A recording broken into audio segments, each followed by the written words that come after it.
আসসালামু আলাইকুম। শিক্ষকের বিরুদ্ধে মাদ্রাসা ছাত্রের হাত ভেঙে দেওয়ার অভিযোগ, এই নিউজটি করেছে দৈনিক বাংলাদেশ প্রতিদিন।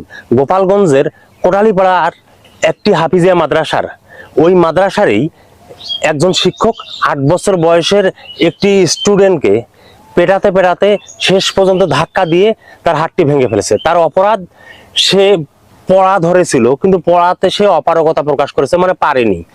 এইটাই হচ্ছে তার অপরাধ। তার নাম হচ্ছে হামিম এবং তার পিতার নাম হচ্ছে রুহুল আমিন। এখানে একটা প্রশ্ন থেকে যায়, জেনারেল পর্যায়ের বিদ্যালয়গুলোতে যেমন প্রাথমিক বিদ্যালয়, হাই স্কুলে শিক্ষকদের ব্যাট নিয়ে শ্রেণীকক্ষে প্রবেশ করা একদম নিষেধ।